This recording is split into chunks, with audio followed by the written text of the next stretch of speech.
What's going on? This is Marcus Martinez from Living.Fit, and I have the amazing Dr. Jen. I wanted to say it with a lot more accent. It's scared. Yeah. And you would know her on Instagram as DocJenFit, and just all the cool stuff. We'll talk about what she does, but she has such an amazing ability to deliver high quality, digestible information to help people move better and feel better. So first of all, thank you for being on here. Thank you. That was quite the introduction because you actually know what I do. A lot of people don't actually know. It's just like, oh. She an Instagram person or something? Yeah. Hey, Doc. Mobility trainer thing. Yeah, that's what a lot of people say. So Which is fine. Give me an example of what does your day look like in terms of helping people? Like how do you help people? Oh. This is a very general question. I know. Just right in. I know. I mean, for the most part, I think exactly like you said, trying to take things about the body and make it easy and digestible to understand. Like that is always my goal. And that's why, I'm not even necessarily talking to a trainer. I'm not talking to a physical therapist or a chiropractor. I'm talking to the person who has no real idea or connection to their body. They just know they feel different things. Like, why do I feel these things? How do I fix it? How do I get in tune with it? And so that's really like always my focus. And so obviously most of that is showing up on Instagram and doing the thing there, which has been amazing and grown exponentially since they started, which is just crazy. It is great. I mean, I remember because I've known Jen for a long time. She actually came to my gym a few times back in 2012, 2011. I don't know, some ridiculously so crazy. Feels like a while ago. Yeah. But I remember seeing it, I was like yoga girl. Like I was kind of, and you weren't even a doctor at that point. And so you were just posting stuff, and I remember seeing it, and then it just exploded. And it was so cool to see because I know how much effort you put into that. Yeah. And then just also learning. There's so many people that kind of just fake it on social media that they, even if they do have a doctor or whatever, they really don't know what they're talking about. Yeah. And I know how much work you put into that, and then to be able to put that into the world for the average person to kind of just get. Yeah, hopefully absorb some of it, right? That's always the goal. Yeah, it's just crazy. It's crazy. You've been there since like the birth of the journey on Instagram. So, all right, well, one of the questions I like to ask are what are some of the things that you love about social media in this day and age in the fitness world, just because it is so prevalent, not just in life, but specifically in fitness. What's the thing you love about social media right now? The thing that I always have loved, and that's how even my Instagram journey started, is from community. So me sharing what I do, sharing what I like, that's how Ken from Progressive Calisthenics found me, invited me into the community. That's how I went to your gym, found what you do, and it's just like, social media has brought so many incredible people into my life. Like true mentors and people that I learn from, people that I like to train with, people that are my true friends at this point, which is like so dope and such a cool thing to be able to say. And I truly I even remember getting asked this at the American Physical Therapy Association, because I wasn't paying membership into the association, and it was like, why aren't you supporting your community here? And I said, because I didn't find community there. I paid while I was in school because I had to. Like that's what you had to do to be a student. But getting out of that, I didn't have any connection to that community. My community was on social media. I found mentors there. I took courses from them. I learned and I loved that I didn't just learn from physical therapists. I was learning from chiropractors. I was learning from personal trainers that I respected, yogis, whatever it may be. I was learning from so many different movers. And I think that, and it wasn't just on the Instagram page, right? Like I actually went and met with them in person, took courses, did their things. And I think that's what is so incredibly cool when you open yourself up to this space, you're able to hopefully meet and collaborate and just continue to learn. And that's been my journey through social media. It continues to be, and I'm just so grateful for the people who are open to that and not just like, that's wrong, let's fight that, that's not right. And I get it, but there's so much to learn. No one is right. And so if we just, continue learning and being in a respectful place with that, it can be so cool and such a fun community. You mean be nice? Are you saying people be nice on social media? That's a weird thing to say. It's a really odd thing to say, but no, that's such a powerful message because it's about learning more, being inclusive, and having that community, which is why the people that I surround myself with are of that kind of like-minded way, because there's so much territorialism in the world, in the fitness world, in specifically in the social media aspect of the fitness world, where it's like, I created this is mine, those are my videos, that's my way, and it's like everybody's just kind of piecing things together based on their experiences. So what has been one of the most influential things that you've learned that really helped in what you deliver to people now? Oh man, I would say there's so much. I mean, I started taking courses that were more based on like the nervous system or breath or how nutrition plays a role, how like so many different things that I didn't necessarily get in physical therapy school, nor would I get in a lot of the courses from physical therapy. And so I continue to just learn about different ways to affect people and to really create change within their body using what I know from physical therapy and continue to take that, but then how can I expand it just a little bit more and make it broader in terms of meeting somewhere where they're at and actually bringing in the whole picture. And I think a lot of times what happens, especially our mindset, I think of chiropractic and physical therapy is like, I have this pain point, fix this pain point.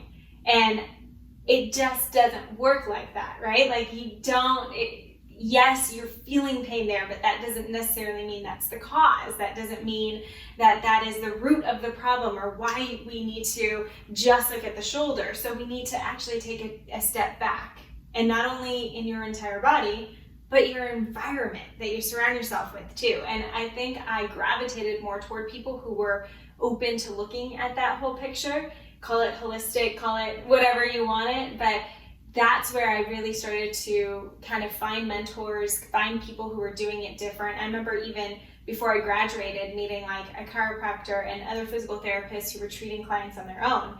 And being in physical therapy school, you know, we were so new in direct access, meaning that a patient can go straight to you as a physical therapist rather than having to go get a prescription from an MD and then come see us. So it was just such a new territory.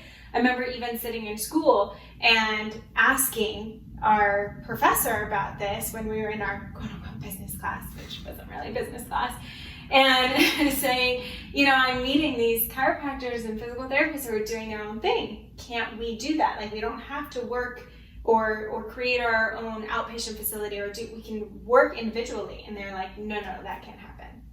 And I'm like, what? Like, you're telling this group of 60 people that that's not possible? And so that's also probably what pulled me away from just being in that physical therapy community is like, but I'm seeing people who are proving otherwise and doing it another way. And that's really, I just continue to say, what's possible, what are other ways that we can help people? And when I continue to explore down that rabbit hole and it just continues to be such a cool learning process. And I realize I don't know crap. You know, the more that I continue to go down it, I don't know anything. And so why not continue to expose myself? Why not continue to learn from people? Why not continue to just be open to the possibility of what someone is talking about? It's always amazing to me when someone says that they kind of have the way, and when you realize that the more you learn, the more you don't know. Yeah. And when someone doesn't have that mentality, I'm like, well, I'm smelling some BS right now. I know. And that's social media. There's no barrier to entry. Anyone can just kind of put whatever they want on there, and it can be flashy, and it can look cool, and that can be enough to garner a following. Mm-hmm. So a following doesn't necessarily mean you know what you're talking about, but it does give some clout on that. But so going to the pain-free person, that's a big thing of what you do. And I'm not even joking. I get so much from your social media on posts. There have been so many times where I find a post, I'm like, man, my neck was totally hurt and I did this, and that totally worked. I know, and you tell me, and it feels so good. I'm like, oh my God, when your friends are doing your stuff, that's incredible. Like winning. No, legit, like there's so much information on there. So let alone all the other stuff that you have. But my question was going to be, because you do so much pain-free, like give me some examples of what you do to stay pain-free, to avoid a lot of these painful situations that people get themselves into. I mean, I think the number one thing is just starting to become aware. When am I having the pain? What am I doing? What does my lifestyle look like? What are the things that I'm either neglecting or putting in that probably aren't very supportive? And when you actually start to break it down, like, oh, my back's been super achy. Are you working more? Are you stressed? Are you sitting more? Are you not moving? Are you getting water? Are you getting sleep? Like, when we start to become aware of when these instances are happening, it's so much easier to catch, what am I neglecting? What do I need to add in? And so for me, that's like something that's so incredibly huge. Like, I know when I'm not moving enough. And I'm not just talking about like doing an exercise, or a workout, like actually getting out of the house, walking more, like getting movement in, which especially during quarantine, it's been hard. In the beginning of quarantine, I was getting like embarrassingly like little steps throughout the day. I was the opposite. I was getting like 17 miles a day. My dog was so that's done. Amazing. I was just like, I need to walk. I think the most I got was like 15 miles one day. Because I was just like, I'm gonna walk. What the hell else am I gonna do? That's inspiring. Yeah, Dom and I are like, ooh, now we have more time to work.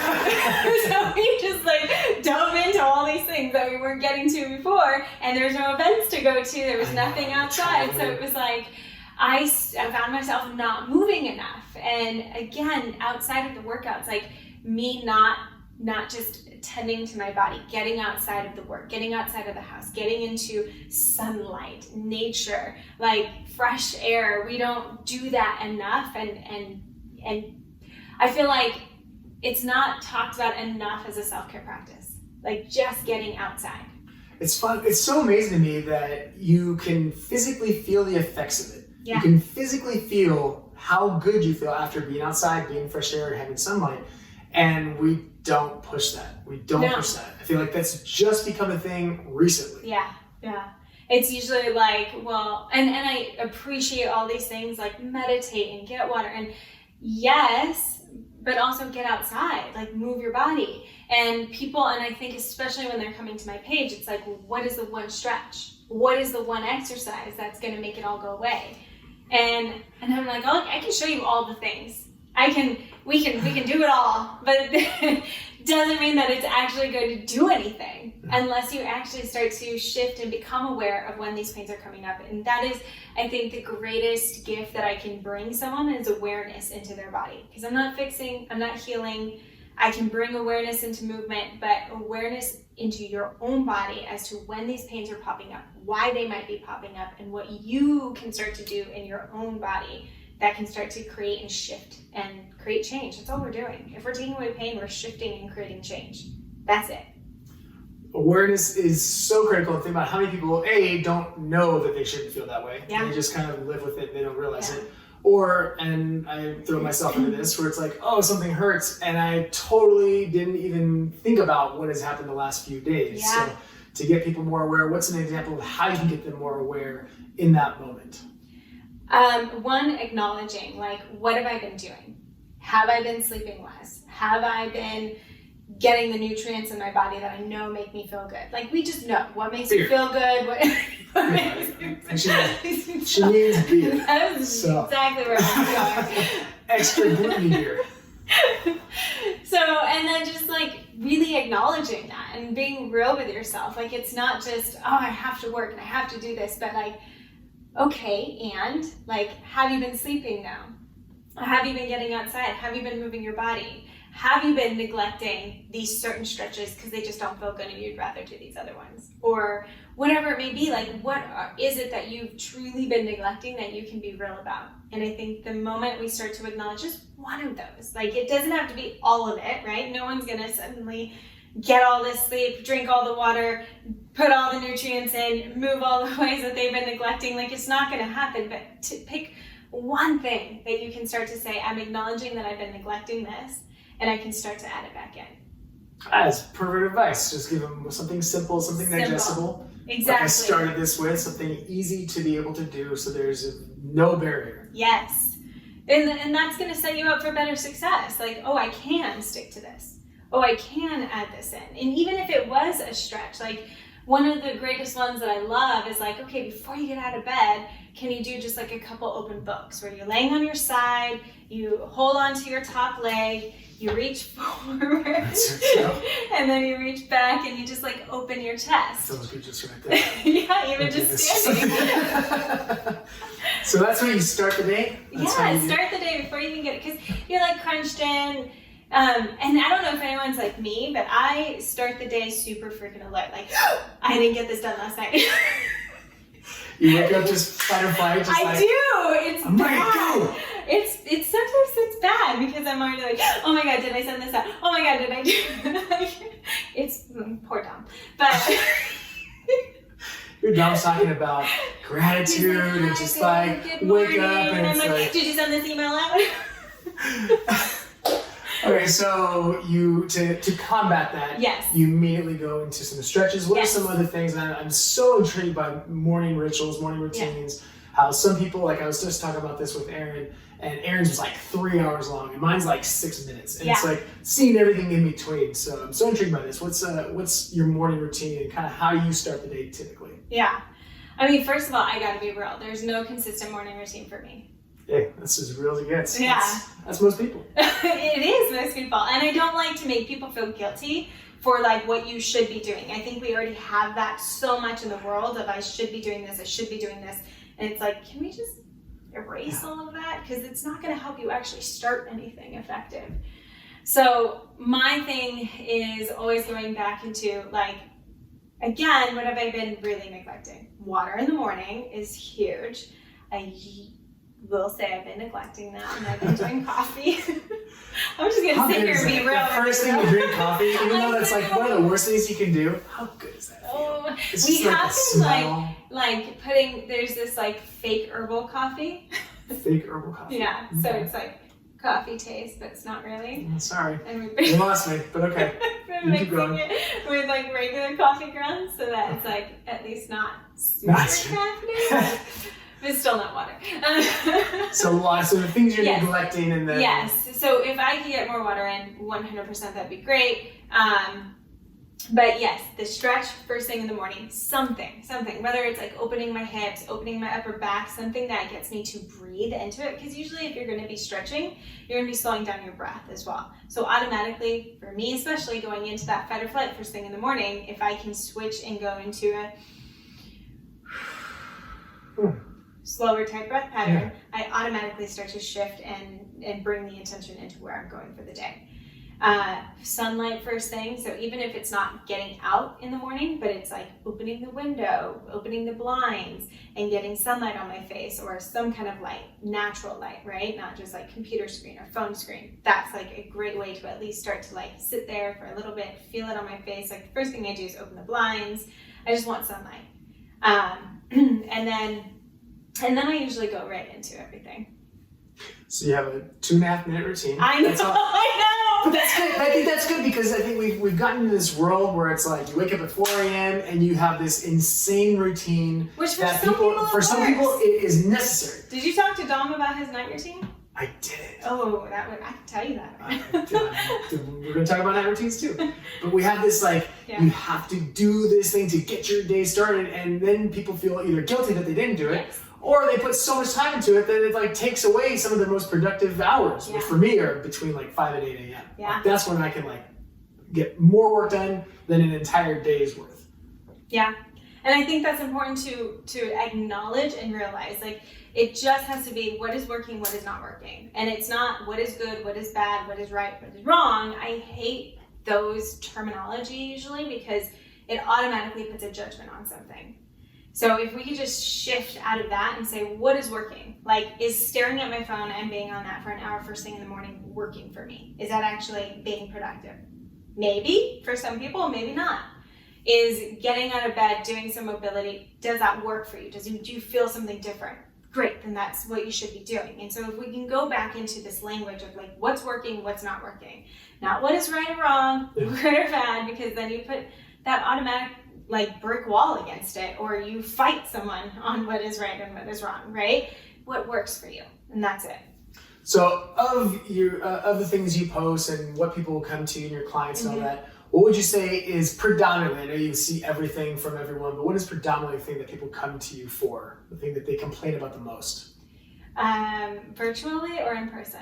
We'll start with virtually. Okay. So virtually, I would say the number one thing is probably back pain.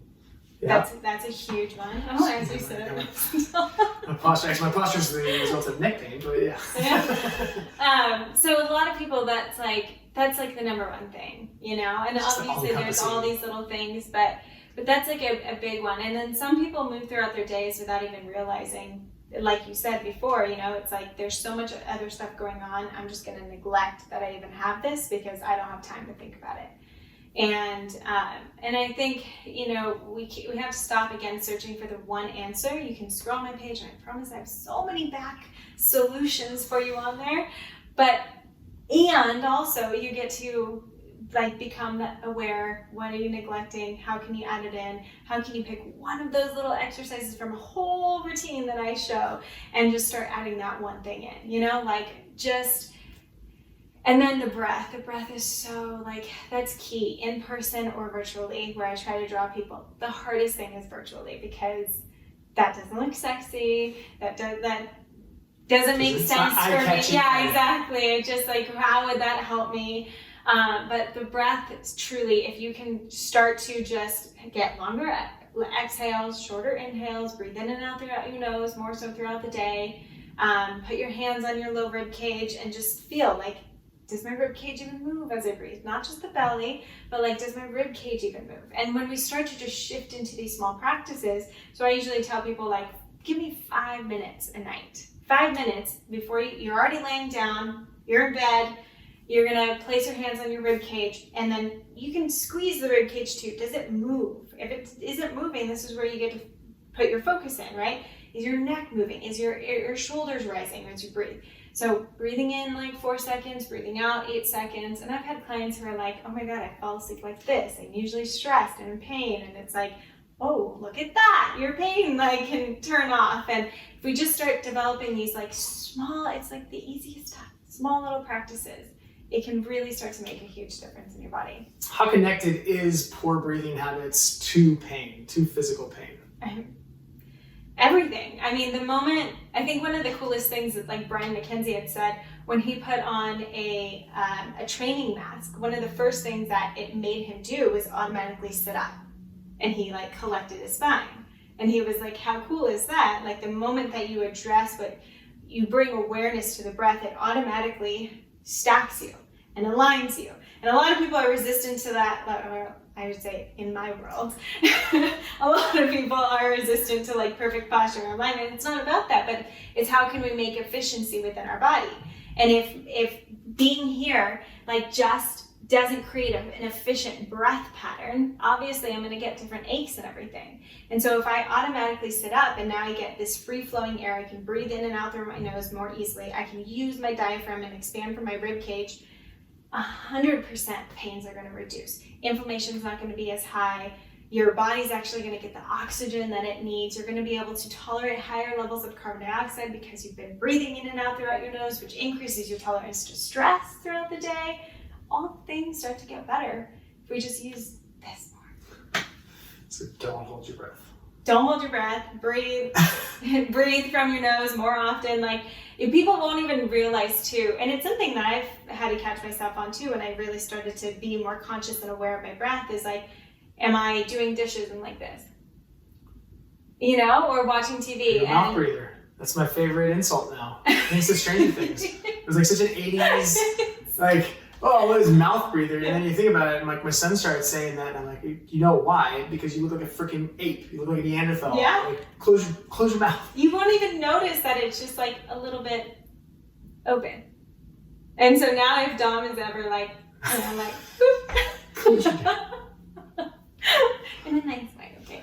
So that's your pain-free practice. In terms of your strengthening, your training, what is your go-to? What do you enjoy doing to move your body to get stronger?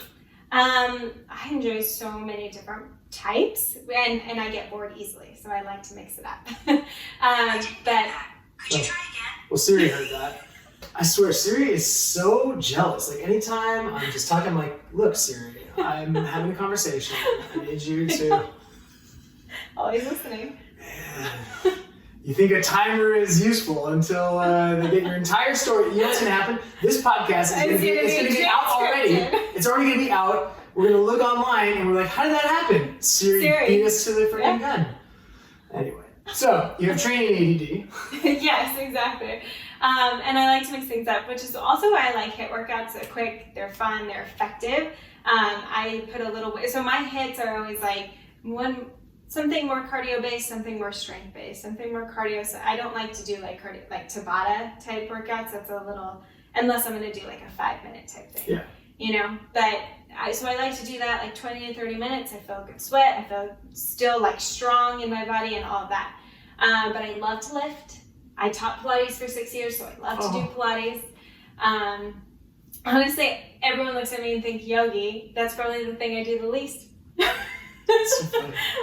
I mean, I know you got really into the calisthenics world and the gymnastics style of training. What got you into that? I've always wanted to maintain my strength from gymnastics. I was a gymnast for 9 years, and I think it's super cool that I can lift my own body weight. And so, you know, it's something that I've always wanted to continue. So I would continue with my pull-ups, my pullovers, my leg lifts, all that's like slow, controlled body weight stuff. And then when I discovered the calisthenic community, it was like, cool, I can learn some of these things. And it was just fun, but I always kept things very like controlled. I was never the person who was like, especially because I was in PT school, because I was like, okay, I can't get hurt here.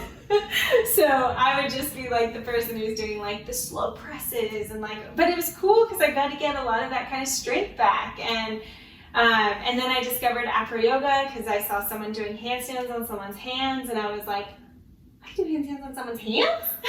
I'll do that.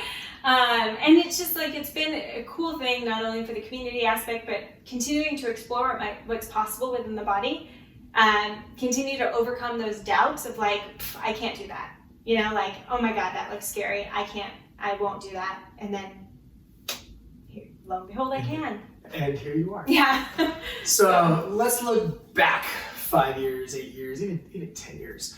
What would you tell Doc Jen, at that point, just Jen, she wasn't a doctor yet, but what would you tell her in terms of things that you were worried about, things that you were stressed about, things that you were just like driving yourself crazy about? What would you tell her back then not to worry about? Oh my God. I was so insecure back then. And I think it consumed so much, and it was so unnecessary to be so scared. Like, I mean, when my Instagram started growing, because I wasn't trying to grow that at first, it was like, oh, let me just post like what I'm doing for calisthenics and look at what my body could do, but don't look at who I am. And I was so afraid of being judged and anything about me. And so it's just like, I would go back and tell myself like you're good, like love yourself, like just continue to focus on, you know, the things that are working, the things that you love, and going after your goals. But don't worry about all this other stuff. It doesn't matter. It doesn't matter. I think it's such a powerful thing. And I mean, unfortunately, I feel like the whole concept of like, oh, loving yourself, it's a very feminine thing. Like you don't, like, a guy's not going to tell a young guy like, man, love yourself. Yeah. But that's something that we all need to do. We all need to be able to let go of and love where you're at that moment, and then enjoy the process kind of building up. Like, you know, this last few years of building it up, I'm sure it's been stressful, but there's been so many good things that have come from it. My goodness, yeah. And it took me a long time to like learn those lessons and be able to look at myself in the mirror and be cool with myself. Like truly, I would get ready in the morning and be like, oh, this is awful, oh, this is bad, that. And I think a lot of women do that, not only in the mirror, but to each other. Like, oh, I'm so bad today, and it's like, why is that okay? So feeling that way, but you still put stuff out there when most people might not do that. They might get to that point where they feel like, oh, they're judging themselves, they don't love themselves, insecure, whatever, but then they don't push themselves. So you push yourself through that. How did you do that? Surrounding myself with people that were going to point it out to me and going to push me into uncomfortable places. And also I went through emotional intelligence, personal development programs that were super uncomfortable and really got me to look at things that I just didn't notice before. I just didn't notice how much us as girls would like talk about all of that, or how much I would talk about it to myself, and it wasn't. I wasn't aware. And it goes back to the awareness piece. Like, if you didn't say it, I was going to. You were talking about awareness. Yeah, it was. Exactly. I was just not aware that I was even beating myself up or didn't like myself. But it truly consumed way too much, and it took practice, just like anything else, to actually like say good things about myself and write it down and make it known and practice it, even if I didn't believe it, over and over and over. And it doesn't mean that it's completely gone away and I'm all good. I still have to go back sometimes and practice. And even like during quarantine, I did stop moving as much. I did start eating more, and things like I got a little bit bigger than I had been. And I know for a lot of people, it's like, you can't say that. But for me, in my body, that's how I felt. And I remember Dom pulled me over and was like, say 3 things you love about yourself. And I felt like I couldn't do it. Wow. And for me, I just like started bawling, because I'm like, wow, I've gone back.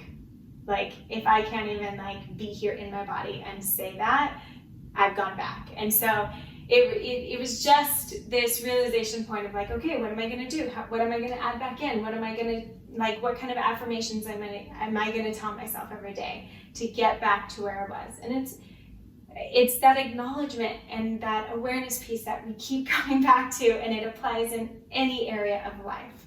I think it's such a powerful lesson and a powerful testament to the fact that, like, as established as you are, as much as you've built, there are still things that challenge you, that challenge all of us. And I think people kind of see someone that they look up to and they think like, oh, they got it all figured out. Yeah. And even if you do have a lot of things figured out, there's still a lot of times where you have to, you might take 3-4 steps forward, but a couple steps back. Yeah. And that's okay. That's okay to kind of treat yourself as a beginner again. Mm-hmm. Oh my God. I wish that was like the message that was more acceptable, All right. And like, your message right there. I know, like, it's okay. Like, no one has it friggin' figured out, and like, do you, boo? Cry if you need to. That's going to be the name of this podcast. Do you, boo? Top 10. Do you, boo? Man, so much good information on here. So the way that we did any of these are just asking a very simple question. Not quite an elevator pitch, but just a little bit more detail on what does living fit mean to you? Living fit, really, it encompasses exactly what we talked about. So becoming more aware of your everyday being, not only in how you're showing up, but how you're treating yourself, so that you can give permission for others to do the same. Oh, show up, be aware. I love that. That's so cool, because so people are just so trying to be a certain thing. It's just relax. Exactly. Do you, boo? Do you, boo? So where can we find information about you? Where can we find your podcast? You have an amazing podcast that you and Dom do that is so full of, I don't even want to say nuggets. Nuggets implies like little things. There's so much golden information in there. So where can we find that? So podcast is the Optimal Body Podcast. And that's just been such a fun thing to be able to, 1, dive in with my fiance on, but 2, just deliver information in such a bigger way that's not just like, here are these things that you can try in your body, but actually like, here are the things that you need to learn, like about what it is, and feel more empowered along your journey of treatment to make sure you're getting proper treatment within your body. Like, that's really, we want to empower you to ask better questions, to get the treatment you deserve, and to really get the help that you need in your body. So that's been such a cool thing. And then Doc Jen Fit, all the other places, literally everywhere else. Doc Jen Fit, she's everywhere. So I definitely recommend checking out their podcast, checking out Doc Jen Fit on Instagram. Again, so much information, and I'm not even joking. She texted you. I've used this stretch and it actually made me feel better. So there's stuff on there, and then you can go deeper with all your amazing information. But thank you so much for this. Thank you for taking your time to do this. I really appreciate you. I appreciate all the stuff that you do. And we'll see you guys on the next episode.